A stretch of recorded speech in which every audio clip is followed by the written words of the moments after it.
bonjour à toutes et à tous, comment allez-vous? Bienvenue dans une nouvelle vidéo.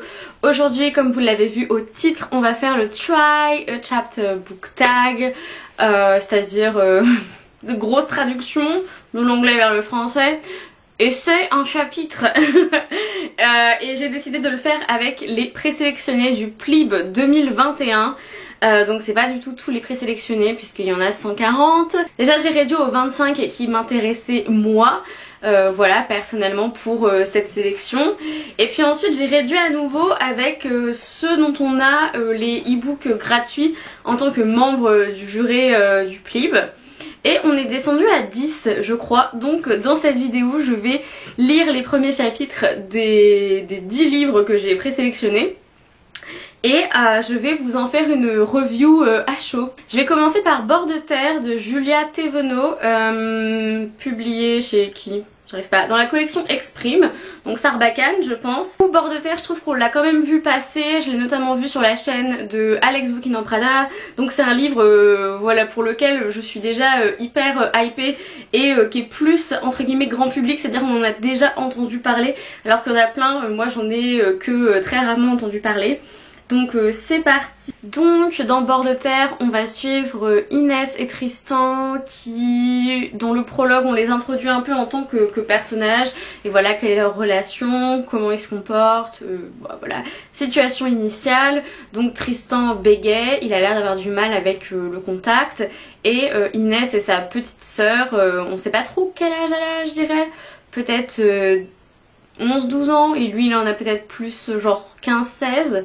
Bref, ça c'est le prologue. Et puis dans le premier chapitre on a l'introduction de l'élément SFFF en fait de l'histoire, parce que c'est vrai que pendant le prologue je me disais mais en fait c'est du contemporain quoi, enfin ça, il y avait vraiment aucun élément de SFFF. Et puis cette espèce du coup c'est une espèce d'autre monde qui doit s'appeler Bord de terre, qui est introduit pendant le chapitre 1 et avec des drôles de choses étranges, notamment un monstre qui aspire la tête de la personne, ensuite elle devient transparente. J'étais là, donc bon voilà, c'est prometteur en tout cas. Pour l'instant je meurs pas d'envie de connaître la suite, mais c'est prometteur. Et Alana et l'enfant vampire de Cordelia, donc ça c'est un livre aussi que dont j'avais entendu parler puisque je suis Cordelia sur ses réseaux sociaux. Et donc c'est Scrineo qui l'édite. Et puis bah voilà, c'est parti pour le prologue et le premier chapitre. Ah non mais j'aime trop le ton d'Alana en fait, elle est grave cool comme gamine franchement. Du coup Alana c'est la personne qu'on suit, elle est au collège et ses parents viennent du clan des médiateurs. Donc voilà, c'est la liaison humaine entre les humains et les vampires. Et ils ont l'air d'être à moitié des diplomates, à moitié un peu pas des militaires, mais voilà, ils sont dépêchés sur les lieux de certains trucs, etc. Donc c'est cool. Et puis une grand-mère aux petits oignons trop chou et tout. Donc moi les histoires avec les grand-mères aussi, bah j'aime bien. J'aime bien le ton un peu voilà, vous voyez ce que je veux dire? Non en fait ça ne veut rien dire. On n'en apprend pas beaucoup plus dans le reste de chapitre 1, juste on continue à planter le personnage d'Alana. Et puis voilà, le fait que sa sœur est parfaite, la médiatrice apprentie parfaite, etc. Et que elle du coup va être un peu le vilain petit canard je pense. Et puis va vouloir prouver sa valeur à sa famille tout simplement. Je pense que ça va être un peu le cœur du livre. Mais c'est sympa franchement, ça se lit bien et je pense que je le continuerai à un moment. On va passer au Chant des cavalières de Jeanne Mariem Corrèze, des moutons électriques. Moi en fait c'est ça qui m'avait vendu le truc direct, c'est ordre de femmes chevauchant des dragons. Voilà, vous n'avez pas besoin de m'en dire plus en fait, tout simplement je suis là alors. Oui, s'il vous plaît. Ça y est, je suis happée, conquise par le Chant des cavalières. C'est le premier chapitre. Il était tellement bien. Mais vraiment, mais Vraiment c'est tellement évocateur comme plume, enfin comme style, ouais, comme style d'écriture. Je sentais physiquement genre l'envol des dragons, etc. Et puis en plus que des personnages principaux féminins pour l'instant, et puis deux personnages principaux âgés en fait, et c'est tellement rare d'avoir des femmes en position de pouvoir même des personnages jeunes de femmes en position de pouvoir, c'est très très rare, donc je suis trop contente, je veux savoir la suite. Là franchement, les autres je suis un peu en mode ouais je lirai la suite avec plaisir, mais bon enfin voilà quoi, c'est pas pressant. Là par contre le chant des cavalières, je suis là en mode je vais continuer ce livre, genre j'ai envie de savoir la suite. Et il parle d'une espèce un peu de prophétie, de quelqu'un qui va résoudre un conflit en gros, et autant c'est quand même assez bateau pour de la fantaisie, vous voyez ce que je veux dire, c'est un peu le principe de toutes les fantaisies en gros, autant là c'est tellement bien fait que non franchement ouais j'adore, voilà. Alors on continue avec La Chasse fantôme de Hermine Lefebvre, toujours aussi chez Scrinéo. Voilà, j'adore cette maison d'édition, donc ceci n'est pas une surprise. Ah oui, donc on est sur un bail où on est du côté dans le prologue des personnes qui sont entraînées depuis leur enfance à traquer et tuer les créatures maudites qui franchissaient les barrières entre la terre et le Cid, l'outre-monde féerique. Mais moi je suis pas d'accord. On ne tue pas la magie, les amis. Non. La meuf, au secours.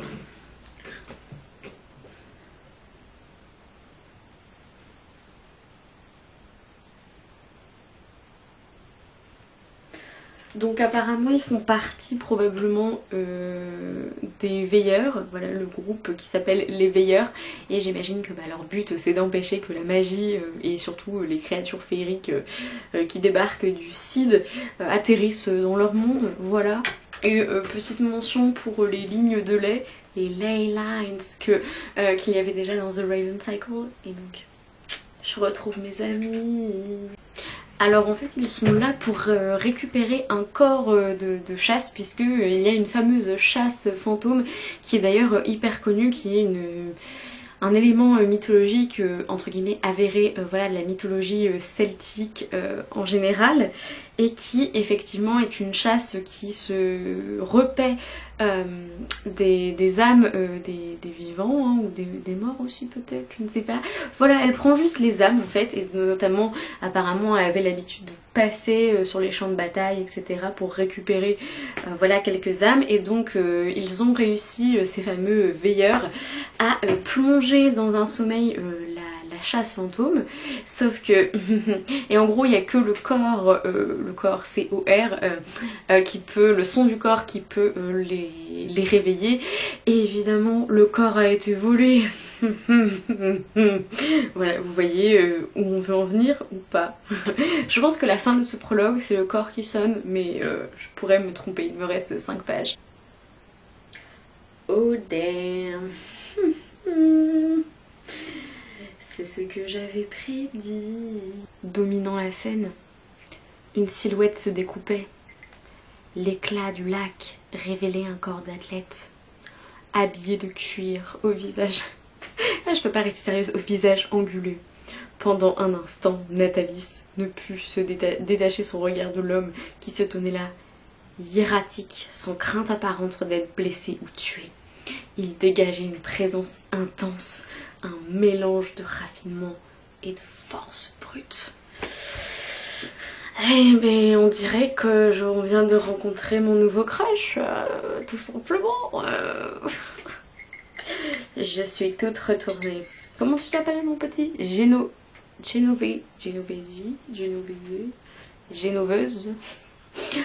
Je t'appellerai Jean. Ou Monsieur G. Ouais. Fascinée, Nathalie dut s'obliger à se détourner. Moi aussi. Ah, et le mec il a tellement été captivé par le méchant qu'il a oublié son père. Genre, est-ce que son père est mort ou pas? On s'en fout, il y a un mec en cuir là-bas et il a une silhouette athlétique. Ok, il y a des priorités dans la vie. intriguant les gens, intriguant, c'est très intriguant. J'aime beaucoup franchement, je trouve ça intéressant. Donc évidemment on a un prologue qui me pose les bases d'une mythologie qui me plaît beaucoup et qui donne envie de continuer. Et je vais commencer Chromatopia de Betty Piccioli, j'espère que je le prononce bien. Alors franchement j'aime bien le concept de Chromatopia, pareil j'ai lu seulement le premier chapitre, donc 5%, donc voilà, comme toujours c'est très peu.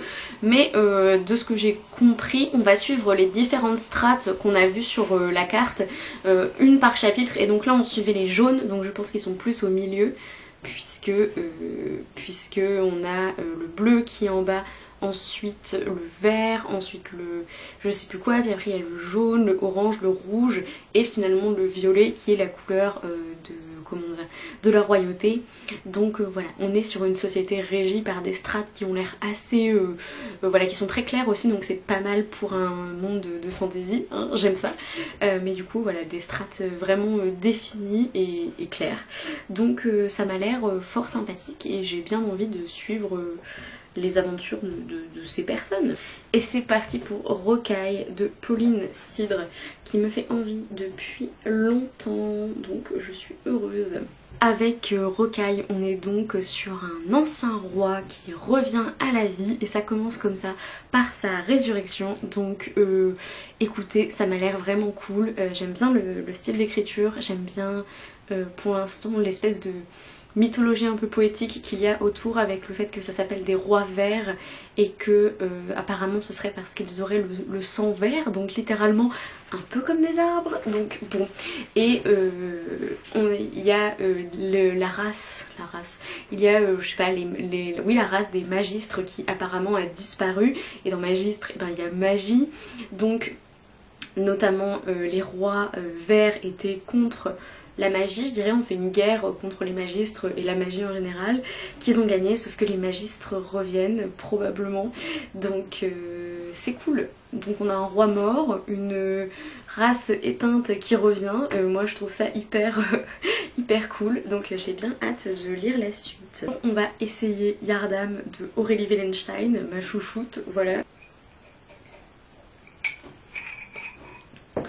On nous cite Stephen King avant le prologue ou le premier chapitre.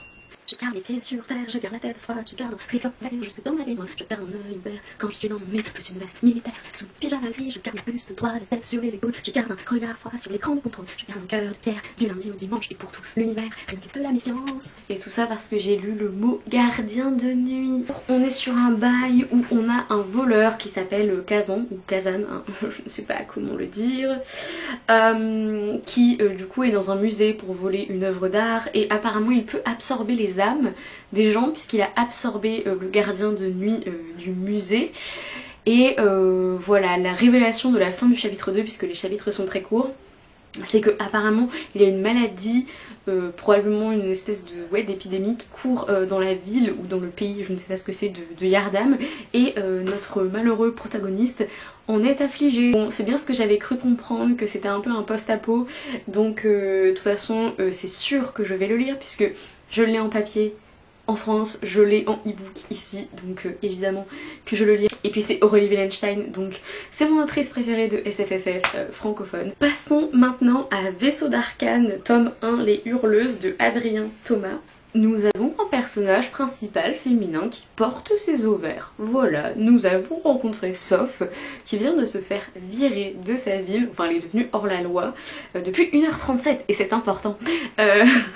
Et parce que en fait les édiles de la ville ont décidé qu'il fallait enfermer son frère et elle a fait...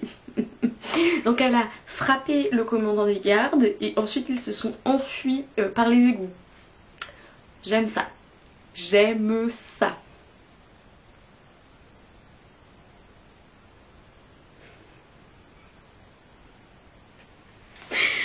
Ah, cette révélation. Quoi? Girl, il va y avoir la foudre qui va tomber. Ta meilleure idée, c'est d'aller dans la forêt. la forêt. Bon bref, j'ai trop envie de savoir la suite. Je trouve que le prologue et le premier chapitre sont vraiment cool. L'univers a l'air vraiment bien, les personnages sont top. Et puis voilà, franchement pas d'autre chose à dire à part que j'ai envie de continuer. Je vais essayer Tant que vole la poussière de Cameron Valciano, qui est aux éditions Magic Mirror. Ma copine Imen du coup l'a lu et on a fait une plutôt bonne critique, donc ça m'a poussée à vouloir le lire et à le mettre dans mes petits présélectionnés. Et apparemment c'est une réécriture, c'est pas une réécriture, c'est plus une sorte de suite de Peter Pan, vraiment dans l'ambiance de J.M. Barrie et pas dans l'ambiance Disney, où on a Wendy qui cherche sa fille, je crois, avec le Capitaine Crochet ou un truc comme ça. Il y a un truc avec Wendy et le Capitaine Crochet. Alors bah oui, du coup du coup Jane a disparu, oui c'est la fin du prologue, donc je vous spoil pas énorme. Et Wendy est devenue accro à l'opium, ouais, et elle est veuve aussi, et elle peut plus voler, elle peut plus retourner au pays imaginaire. Ça c'est quelque chose que J.M. Barrie avait dit de toute façon, et je crois que c'est canon que Jane, la fille de Wendy, vole avec Peter Pan une semaine par an je crois. Et donc on est en 1932 et voilà, elle a disparu en mars 1932 et on est le 9 juin 1933 et elle n'est pas réapparue. Donc je pense que Wendy va va prendre le Capitaine Crochet comme son acolyte et qu'elle va aller chercher sa fille. Et je trouve que c'est super bien écrit, j'aime beaucoup. Et je pense que j'ai bien envie de continuer. Je suis pas allée plus loin que le prologue parce que en fait ça fait 2 heures que je tourne cette vidéo et le soleil baisse, donc je veux finir le dernier livre que je voulais vous présenter dans cette vidéo. Je me suis limitée à 10, il y en a encore d'autres, mais je me suis dit non, on va se limiter, on va s'arrêter bientôt là. Et je vais lire le premier chapitre de Quel est ton nom de Jachère de Stéphane De Sienne dans la collection du Fou des éditions E38. Donc je ne connais pas, je crois, cette maison d'édition. Et Jachère m'avait bien tenté parce que on est dans le futur, je crois. Il y a eu un problème et tout, on est en l'an 4600 et je sais pas quoi. Donc je vais lire le premier chapitre qui fait seulement 5 pages et je vous en dirai des nouvelles. Ok, donc le premier chapitre de Jachère, il y a eu la grande évacuation de la Terre. Et donc on est dans l'espace, je dirais, il y a des nouveaux mondes, etc. Et le premier chapitre c'est une pilote de vaisseau qui est avec, je sais pas, un officier, quelqu'un de la même compagnie qu'elle, je n'en sais rien, qui regarde un match de rugby. Donc voilà, le rugby a perduré même en passant par la grande évacuation de la Terre, etc. Donc c'est une bonne nouvelle, j'imagine. Et le chapitre 1, en plein milieu j'étais là, what, d'accord, est-ce qu'on va vraiment juste parler du match de rugby? Et puis ça se finit avec quelqu'un, la force, du coup un officier de la force des mondes unis qui veut regarder ce qu'il y a dans le vaisseau. Et apparemment on est peut-être avec des contrebandiers puisque la première réaction de la pilote c'est qu'ils ont été balancés et qu'elle va prévenir le patron. Un livre d'ambiance futuriste, probablement plus science-fiction.